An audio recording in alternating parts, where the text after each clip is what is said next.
여러분, 사람은 누구나 비교의식과 또 그 비교를 통해서 나타난 현상들로 인해서 자유롭지 못하죠. 우리가 살아가는 이 무한 경쟁 시대는 이렇게 드러나고 보여주고 또 어떤 성공적인 이야기를 많이 하죠. 우리가 SNS 속에서 누군가의 성공, 아니면 남들이 나보다 더 잘 사는 것들, 그리고 뭐 더 좋은 직장, 어떤 그런 큰 집, 아니면 자녀가 잘 되는 거, 아니면 심지어 카톡의 대문 사진에서 나보다 조금 더 사진이 나오면은 우리가 그 사람과 비교하죠. 왜 나는 이럴까? 낙심하고 질투하기도 합니다. 그러나 남들과 비교하는 이 비교의식은요, 열등감과 질투심, 그리고 다른 사람들에 대한 잘됨에 대해서 그 사람에 대한 어떤 적개심으로 이것이 악화될 수 있다는 사실입니다. 오늘 우리는 이 사무엘상 18장을 통해서 모든 것을 가졌음에도 불구하고 다윗과 비교하는 가운데에 그와 비교되는 과정 속에서 열등감, 질투로 인해서 그의 삶이 파국으로 치닫는 그런 삶을 우리가 볼 수가 있습니다. 오늘 우리는 이런 말씀을 통해서 내 안에 혹 열등감과 질투가 없는지, 그리고 우리가 하나님의 은혜 안에서 남과 비교될 때 나타나는 그런 일들, 현상들에 대해서 우리가 어떻게 하면 벗어날 수 있는가에 대해서 함께 좀 살펴보고자 합니다. 앞에 17장을 보면요, 골리앗을 쓰러뜨리면서 이제 다윗이 출현하게 되어지고요, 한 장 차이지만 18장은 세월이 좀 지난 때가 나타나 이제 어느덧 다윗이 새 역사의 주인공으로 서서히 자리를 굳혀가는 과정을 그리고 있죠. 그런 과정 속에서 자연스럽게 다윗의 등극은 또 대조적으로 사울의 퇴조를 보여주고 있죠. 혜성같이 등장한 다윗, 그리고 동시에 18장에는 저물어가는 사울 왕에 대한 내용이 나오고 있죠. 18장에 보면요, 하나님과 함께하는 다윗과 하나님이 떠나시는 사울, 그리고 사람들로부터 인정받고 있는 다윗, 그러나 사람들로부터 잊혀져 가고 있고 소외되어져 가는 사울 왕을 대조적으로 보여주고 있는 말씀입니다. 이제 다윗이 이 블레셋과의 전투에서 승리하고 돌아올 때에 그를 환영하기 위해서 사울 왕이 성읍까지 나오게 되어지죠. 왕이 등장하자 수많은 연도의 여인들이 노래하기 시작합니다. 여러분, 그 내용이 6절인데 여러분 6절 한번 읽어볼까요? 시작. 무리가 돌아올 때에 곧 다윗이 블레셋 사람을 죽이고 돌아올 때에 여인들이 이스라엘 모든 성읍에서 나와서 노래하며 춤추며 소고와 경세를 가지고 왕 사울을 환영하는데, 블레셋과의 전쟁에서 승리하고 돌아오는 다윗을 마중 나온 여인들은 소고와 경세를 흔들며 일종의 화답송으로 노래하고 있죠. 공적인 행사에서 늘 있었던 것처럼 전쟁에 승리한 영웅이 개선할 때에 오색 테이프를 뿌리고, 그리고 노래를 부르고, 또 여기에 빵빠레가 울리는 그런 일들, 그것은 기본적인 그런 환영한, 전쟁에 이기는 용사를 어떤 환영하는 그런 모습이죠. 이 과정 속에서 어떤 노래가 이제 들려졌겠습니까?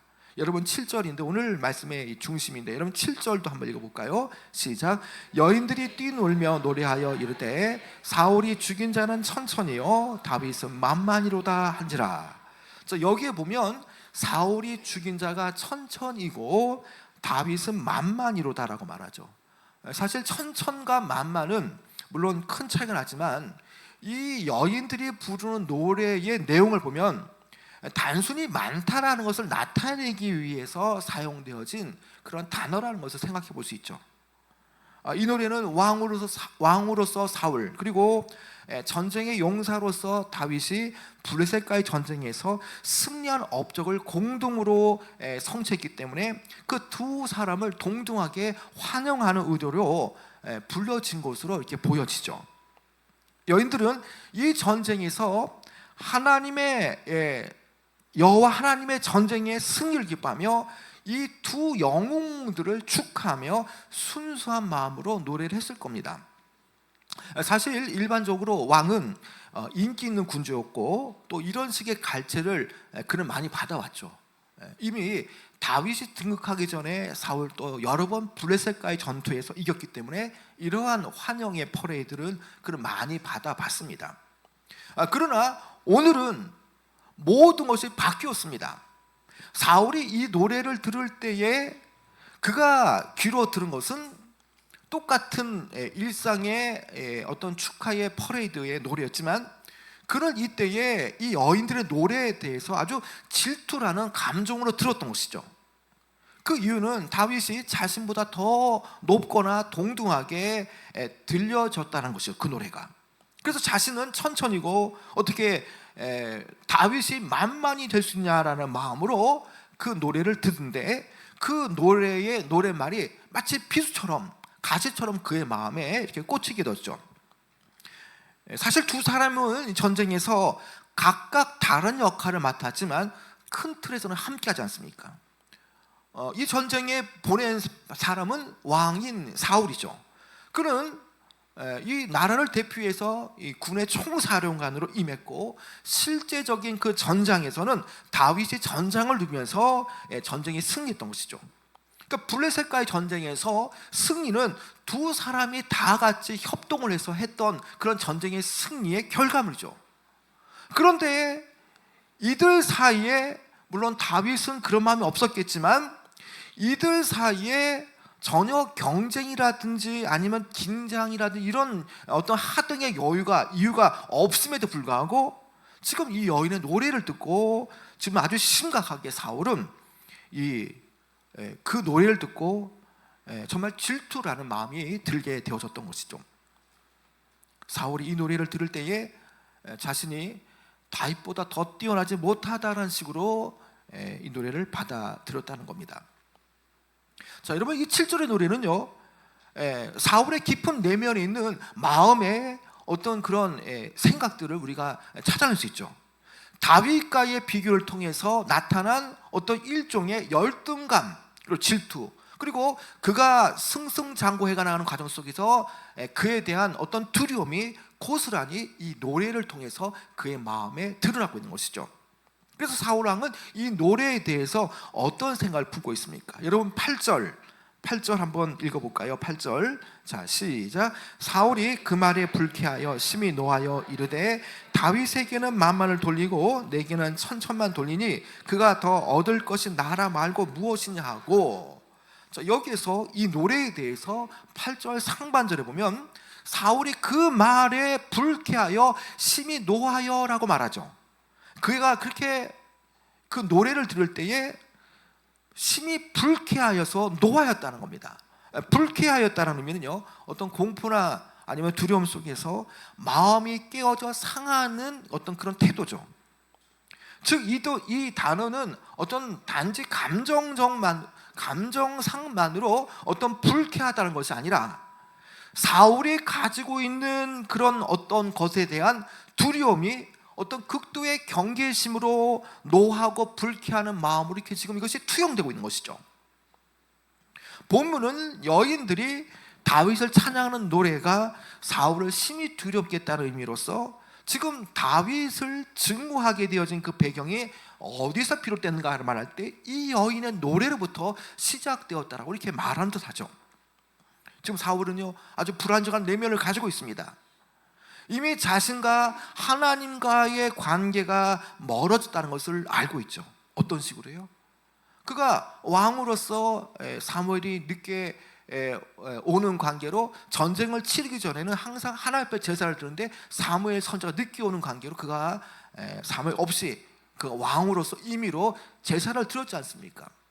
그때의 사무엘을 통해서 하나님 말씀하신 게 뭡니까? 사울을 세운 것을 후회한다고 말하지 않습니까? 왜요? 교만하기 때문이라는 것이죠. 그런 과정 속에서 그는 이미 사무엘을 통해서 그 자신이 하나님께 버림받았다는 사실을 그가 알았고요. 그런 과정 속에서 때때로 하나님의 영이 떠나고 악한 영이 그를 범죄케 되어지는 그런 일들이 나타났던 것이죠. 그런 가운데 이 다윗의 어떤 그 젊은 용사의 부상은 그의 불안함을 더욱더 붙여줬던 것이죠. 자신의 왕권에 대해서 하나님의 그 어떤 지지를 확신할 수 없게 된 상황 속에서 왕으로서 그의 왕위를 보장받을 수 있는 것은 뭐냐? 그 유일한 방법은 대중의 갈채라는 거죠. 그러나 이마저도 다윗의 출현을 통해서 이제 이 많은 그 국민들의 갈채도 그는 잃어버렸다라고 생각하는 거죠. 여러분, 지금 우리는 이 사울이 다윗에 대한 질투가 어떤 문제를 지금 낳고 있는가를 지금 우리가 듣고 있습니다.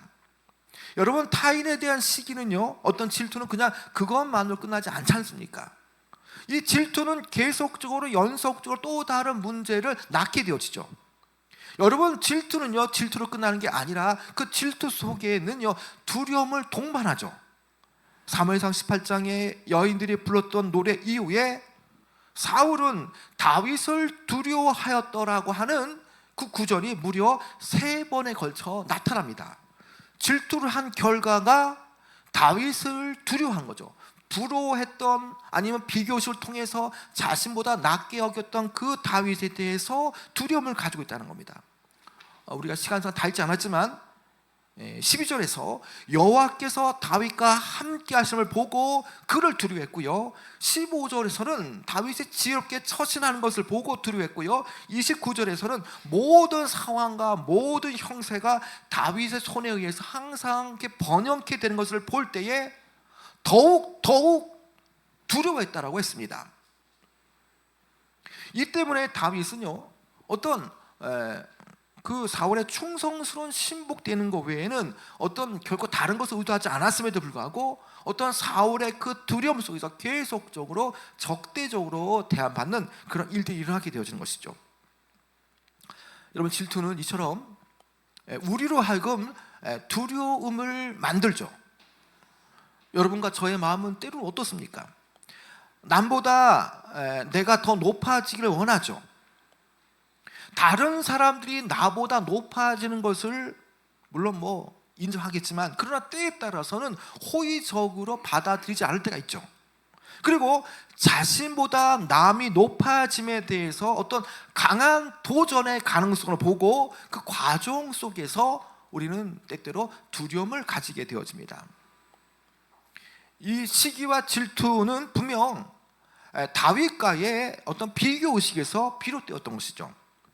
여러분, 심리학에서 사회적 비교라고 하는 그런 이론이 있습니다. 이 소셜 컴패리즘이라는 사회적 비교라는 이론이 있는데요, 이 이론은 우리가 끊임없이 그 보여지는 타인과 비교하는 가운데 나의 가치를 판단한다는 이론입니다. 특별히 그리스도인은 나의 정체성 가치관은 하나님을 통해서 발견해야 되는데, 우리 또한 이 사회적 비교 이론이라는 그런 것처럼 늘 자신의 정체성과 나에 대한 존재 가치를 남과 비교함을 통해서 이것을 보려고 하는 것이죠.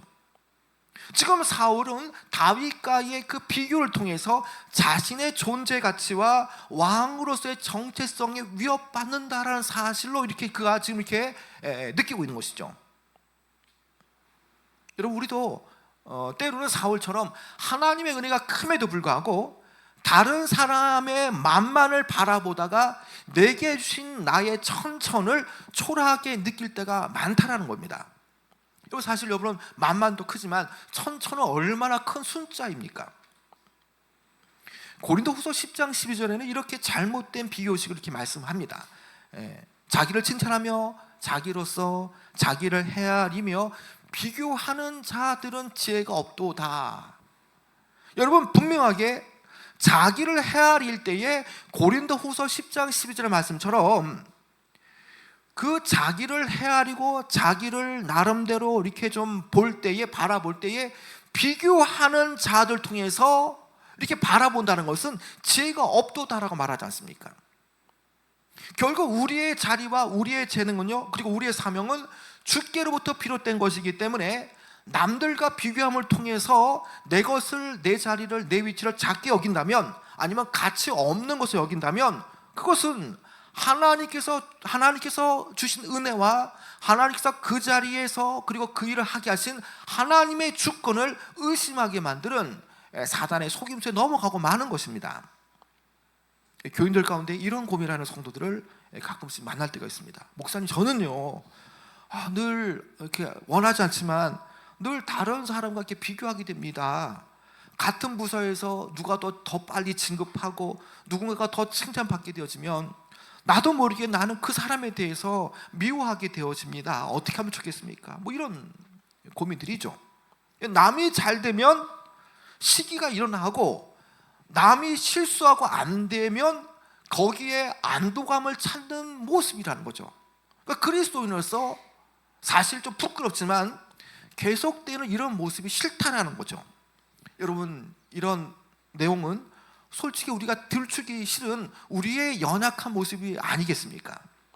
우리는 SNS를 보다가도 친구가 좋은 집을 사고 동창이 더 좋은 직장을 얻고 또 카톡 대문 사진에 정말 가족들이 어디 콘도를 가고 해외여행을 가서 멋지게 사진을 올리면 마치 나는 왜 이럴까라는 생각을 하면서 내 처지를 떠올리며 마음 한켠이 무겁죠. 그 질투가 난다는 겁니다. 여러분, 지금은 사울이 그렇다라는 거죠. 사울이 우리가 누군가를 이유 없이 불편하게 느끼고 그 사람이 잘 되는 것에 대해서 내 마음이 걸린다면 우리도 이미 사울과 같은 그 시기와 질투가 내 안에 자리 잡을 가능성이 크다라는 겁니다. 결국 그런 내 마음 안에 허용되어진 어떤 그런 질투와 어떤 비교의식, 그것을 계속 방치해 둘 때는 결국 사람과 사람과의 관계를 해치게 되어지고요, 그리고 그런 어떤 부정적인 그런 질투와 시기는 나로 끝나는 것이 아니라 공동체를 분열시키고요, 내 직장을 어렵게 만들고, 그리고 영적으로는 하나님이 주신 기쁨을 잃게 되어지죠. 지금 사울의 문제는 단지 다윗을 질투했다는 것이 아니라는 겁니다. 그 질투의 그 뿌리의 근원은 하나님에 대한 불신이죠. 어떤 식으로도 내가 조금 진급이 늦더라도, 아니 뭔가 좀 막혀 있을지라도 나는 하나님의 주권하에 인도받고 있다는 사실을 깨달은다면 비교하거나 질투가 나지 않겠지만, 그러나 여전히 그 질투의 뿌리가 계속 되어진다면 그것은 하나님에 대한 불신이 여전히 우리 안에 있다는 것이죠. 하나님께서 다윗을 세우셨다면 그것이 하나님의 뜻과 하나님의 선한 계획임을 그가 알고 있다면 오히려 그를 시기하고 그를 질투할 것이 아니라 그를 도와서 하나님의 계획 안에서 그가 순종하며 나가는 것이 옳은 거죠. 그러나 사울은요, 하나님의 계획보다 자기 자리와 자기 권력과 자기 체면을 더 중요하게 여겼습니다. 여러분, 질투는 언제나 이렇게 하나님의 은혜를 왜곡시키죠. 내게 주신 은혜는 작아 보이고 남이 받은 복은 크게 보이는 것이 바로 질투의 그런 부정적인 모습이라는 겁니다. 결국 그 질투는 하나님이 나를 사랑하지 않구나라고 하는 의심으로 발돋움하게 되어지죠. 여러분, 바로 이것이 질투가 영적 문제가 되며 죄악의 씨앗이 되는 이유가 되어지죠. 우리는 사울왕이 가진 그 질투를 통해서 또 다윗과의 비교의식을 통해서 그 질투가 만들어내는 파괴성을 우리는 볼 수 있습니다. 여러분, 두 번째는 이 질투의 어떤 그 양상은 두려움에서 의심으로 발전되어지게 되어지죠. 다윗을 찬송하는 노래를 듣자마자 사울이 떠올린 것은 다윗에게는 만만이고 내게는 천천이라니, 이런 생각을 하면서 결국 왕의 자리까지도 그가 가는 것이 아닌가라는 의심을 갖게 되죠. 8절 하반절에 보면 그가 얻을 것이 나라 말고 무엇이냐고 말하지 않습니까? 이 강한 질투와 시기가 의심으로 발전되어지는 것을 보게 되어지죠. 다윗이 혹시 사람들의 마음을 사로잡아서 나의 왕위를 넘보는 건 아닐까? 사울은 지금 분명코 다윗이 자기 자리를 탐내고 있다라고 의심하고 있죠. 뭐 남들 다 생각하지 않은데 혼자 의심을 하고 있는 겁니다. 그러면서 9절에 그날 후로 사울이 다윗을 주목하였더라라고 말하지 않습니까? 여기서 주목하다라는 의미는요, 경계하며 아주 샅샅이 일거수일투족을 감시한다는 그런 의미입니다. 아주 상당히 다윗의 행동에 대해서 아주 세심하게 하나하나를 관찰하고 있다는 거죠. 왜 그렇습니까? 자신의 왕위를 지키기 위해서 혹이나 지금 이 사람이 나의 왕위를 지금 이렇게 넘보면서 뭔가 사람의 마음을 획책하는 것은 아닌가라고 하면서 계속 감시의 눈초리를 거두지 않는 거죠. 2절에 사무엘 선지자가 사울에게 여호와께서 이스라엘 나라를 사울로부터 빼앗아 더 나은 사람에게 주노라라고 선언한 바가 있지 않습니까? 그것을 기억하고 있습니다.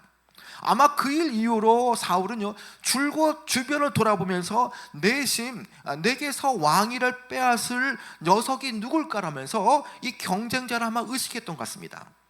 따라서 다윗이 백성들의 신뢰를 받으며 혜성같이 두각을 나타내는 과정 속에서 다윗에게 대한 의심의 눈길을 돌리면서 그를 계속적으로 두려움 가운데 의심하며 경계하고 있지 않습니까?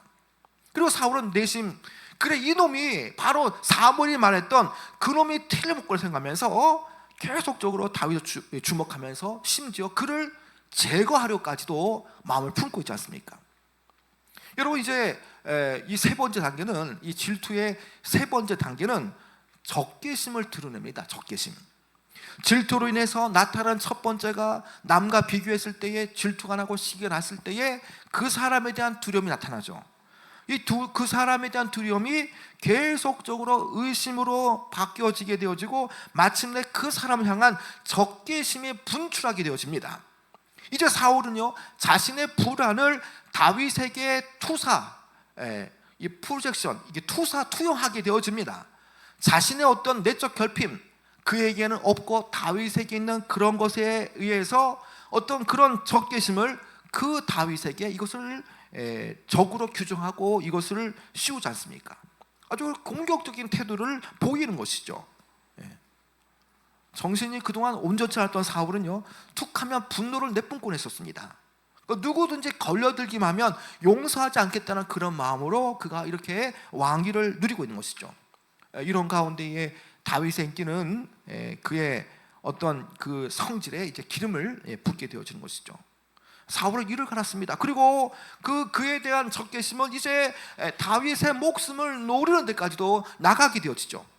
여러분, 11절, 시간상 있지 않았지만 11절에 보면요, 그가 어떤 말을 합니까? 내가 다윗을 벽에 박으리라 말하면서 실제로 그가 창을 던지지 않습니까? 물론 다윗이 피해서 살았지만 지금 계속적으로 이런 모습들이 나타나죠. 요나단과 다윗은 관계가 좋았지만 사울의 어떤 질투로 인해서 다윗과 관계는 거의 파탄으로 치닫지 않습니까? 7절에 그 여인들의 노래 이후에 계속되어진 동사들을 보게 되어지면요, 죽을 때까지 사울은요, 그의 영혼 가운데에 적개심이 얼마나 컸던가를 알 수 있죠. 8절에 보면 사울은 심히 노하였고, 또 10절에 가면 정신없이 떠들어댔고요, 11절에는 창을 던졌고요, 12절에는 두려워했고, 13절에는 다윗을 그 천부장에서 내어줬고요, 그리고 15절에는 마침내 두려워하는 가운데에 그를 죽이려고 합니다. 여러분, 이 모든 것이 왜 일어났습니까? 한 사람의 그 비교식과 질투로 인해서 파생되어진 것이죠. 그런데 이런 과정 속에서 다윗이 승승장구하고 사람들이 그에게 이렇게 마음을 쏟는 것을 볼 때에 단순히 다윗에 대한 그런 등극이 어떤 인기가 많아서 된 것이 아님을 깨닫게 되어지죠. 이 또한 하나님의 계획이 이 젊은이를 통해서 이루어지고 있다는 사실을 깨달았습니다. 그런 때에 그는 무엇보다도 하나님 뜻에 순종해야 됐지만 오히려 악의에 찬 눈으로 오히려 배가 아파하면서 그를 죽이려까지 하지 않습니까? 결국 이런 일련의 과정을 통해서 다윗을 해치려는 계획을 세우며 하나님께서 맡기신 왕의 자리에서 불안과 적개심으로 비극적인 삶을 마치는 인물로 나타납니다. 사울이. 여러분, 사울이 이 사건 이후에 어떻게 되겠습니까? 사람을 보고 비교하고 질투한 결과 결국 성령이 떠나시고 악령이 임하는 영적 파탄을 맞이하게 되어지죠. 결국 그는 하나님의 그 영이 떠난 그 자리에 악령이 임할 때 그가 크게 시달리며 정신적 혼란과 공격성에 사로잡혀서 그뿐만 아니라 나라까지도 위태로운 처지에 다다르게 되어지죠.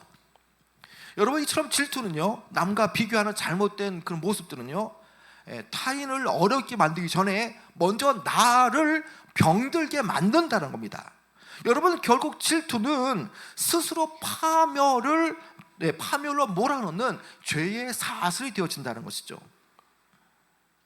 여러분, 여기서 우리는 중요한 진리를 보게 되어집니다. 사울은 하나님 앞에서 정말 자신 스스로의 정체성을 보아야 했습니다.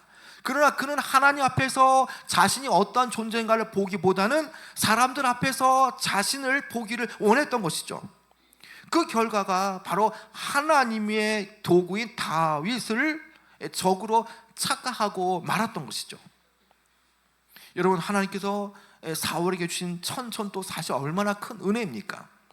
여러분, 왕으로서 그를 세운 것도 얼마나 하늘 큰 은혜입니까? 그가 왕으로 뽑히기 전에 그가 나는 그럴 수 없다고 말하면서 행구 뒤에 숨었던 그런 겸손한 자, 그런 자를 하나님께서 왕으로 세우셨다는 그 사실이 얼마나 큰 은혜입니까? 그는 하나님께 받은 자기 몫에 만족하기보다 다윗과의 비교 속에서 하나님의 선하심을 의심하게 되었습니다. 결국 비교는 하나님의 주권을, 하나님의 인도하심을 믿지 못하게 만들고, 그리고 그들은 그런 부분들은 감사 대신 원망과 두려움을 낳게 되어지는 것이죠. 미국의 유명한 전도자 D.L. 무디 목사님 이런 말씀을 했습니다. 세상을 바꾸는 일은 유명한 자리가 아니라 하나님의 뜻에 충실한 작은 자들에 의해서 이루어진다라고 말하고 있죠. 여러분이 가정에서, 직장에서, 아니면 교회에서 하는 그 작은 섬김이, 그것이 만만보다 크게 보이는, 하나님의 눈에 보이는 정말 위대한 진짜 만만이 된다는 것입니다. 여러분, 이제 말씀을 맺도록 하겠습니다. 여러분, 삶의 기준은 사람이나 세상이 아닙니다. 우리의 기준은 하나님이고, 하나님의 시선에 우리의 그 방향과 정체성을 우리는 모아야 되죠. 그러나 사울은요, 사람을 주목했습니다. 그는요, 하나님을 바라본다고 했지만 하나님을 바라보기보다 사람을 바라봤죠. 그로 인해서 질투에 빠지게 되었습니다. 여러분, 우리도 질투나 비교의식 때문에 우리는 잘못된 길로 빠지면 안 되죠. 그런 차원에서 우리는 절대적으로 사람의 소리에 흔들리면 안 된다는 것입니다. 누가 더 잘한다, 못한다, 뭐 이런 말 들을 수 있습니다. 그러나 우리는 우리의 의식을 하나님 앞에서 코람데오라는 의식을 가지고 살아가야 하는 것입니다. 나 자신을 볼 때에도 하나님의 작품이며 내 삶은 하나님의 손에 달려있고, 물론 지금 어렵고 차를 못 가는 것처럼 보여지지만, 그러나 결국 하나님의 주권하에 내 길은 그 주님의 손에 붙잡혀 있다는 생각을 가져야 한다는 것이죠. 그래서 우리는 남과의 비교를 멈추고, 그리고 그 자리에 하나님의 은혜와 감사의 마음을 가지고 하나님을 기쁘게 하시는 그런 삶을 살아가야 한다는 것입니다. 여러분, 이제 남들과의 비교 대신 하나님의 은혜를 바라보시기 바랍니다. 우리는 서로 다른 자리에 다른 달란트로 얼마든지 우리는 하나님 앞에 영광을 돌릴 수가 있다는 것이죠. 그러나 남과 비교한 순간 하나님의 특별한 계획을 못 보게 됩니다. 열등감과 질투가 마음에 싹 들 때에 우리는 어떻게 되느냐? 우리는 그 자리에 곧바로 하나님께 나가야 되는 것이죠. 그것이 더 잘하지 않도록, 또 그 질투 때문에 그 상대방을 미워하지 않도록 우리는 그 마음을 품고 하나님께 나가야 되는 것입니다. 여러분, 그러나 사울은요, 그 질투를 품고서도 하나님께 나가지 않았던 것이죠. 여러분, 우리 안에 열등감과 그런 어떤 비교의식이 있을 수 있습니다. 제가 예전에 청년부를 활동할 때에 저희 친구 중에서 이렇게 신촌 쪽이다 보니까 연대, 이대, 서강대들이 많았거든요. 그 친구들을 이렇게 만나보면, 뭐 저는 지방대를 나왔기 때문에 그 친구들 볼 때마다 야, 참 대단하다 그 생각하는데, 서강대 친구들을 만나면 그 친구들은 연대 친구들을 이렇게 부러워하죠. 그러면 연대 친구들을 보면, 야, 정말 저 친구들은 어떤 비교의식, 질투 없겠다 생각하는데 교회 내에 서울대에 다니는 애들 그렇게 부러워하고 질투를 하는 거죠. 그 서울대 다니는 형들을 보면은 그 형들은 형은 진짜 그 질투 없겠다 그러지만 그 서울대 형은 과가 최고가 아니니까 또 질투를 한다는 겁니다. 여러분, 우리의 시선이 하나님께 가지 않으면 늘상 우리는 보이는 세상, 보이는 사람 위해서 비교하게 되어지는 것이죠. 여러분, 내 안에 이러한 비교를 통해서 나타난 결과가 질투와 열등감일 때에 우리는 그때가 바로 치료받을 때인 것을 깨닫고 나가야 되는 것이죠. 여러분, 하나님은요, 내가 받은 천천도 너무나 귀하게 여기시죠. 내 것이 작아 보여도 하나님의 계획 안에서, 하나님의 주권 하에서는 결코 작은 것이 아닙니다. 하나님은 우리 각 사람에게 맞게 천천을 맡기시고 때에 따라 만만을 주시기도 합니다. 그리고 중요한 것은 하나님은 하나님의 나라를 세우기 위해서 천천 만만 상관없이 하나님은 귀하게 쓰시려고 하시는 거죠. 여러분, 하나님은 사울에게도 다윗에게도 하나님의 나라를 만들어가는 그런 은혜와 사명을 주셨습니다. 그러나 사람을 비교하면서 시기와 의심으로 가르쳤던 그 사울은 결국 하나님이 주신 사명을 이루지 못했지 않습니까? 우리가 이 진리를 기억할 때에 여러분, 다른 사람의 성공, 다른 사람이 먼저 가는 것에 대해서 그것은 결코 내 실패가 아닙니다. 타인이 나보다 다른 사람을 칭찬할 때에 그것은 나의 가치를 깎는 것이 아님도 알아야 되는 것입니다. 여러분, 은사와 달란트가 다 다르지 않습니까? 똑같이 충성하기만 하면 되는 것입니다. 여러분, 하나님께서 여러분에게 각자에게 다른 분량의 은혜를 주셨습니다. 그리고 그 은혜 가운데서 우리는 남들과의 비교가 아닌 감사와 정체성의 회복을 가지고 우리가 나아가야만 우리는 시험 들지 않고 이런 비교의식과 질투 때문에 우리 넘어지지 않게 되어집니다. 여러분, 오늘 이 말씀을 꼭 붙잡으시고 우리가 내 삶에 주어진 그 은혜, 그리고 내 삶 속에서 하나님의 주권에 있다는 그 사실 속에서 날마다 주의 은혜를 기억하시고 날마다 사명 감당하시고 남들과 비교하는 그런 것이 아니라 정말 하나님께서 우리를 얼마나 사랑하시고 또 나의 천천이 얼마나 큰가를 깨달아 하시는 귀한 여러분 되어지길 축원합니다.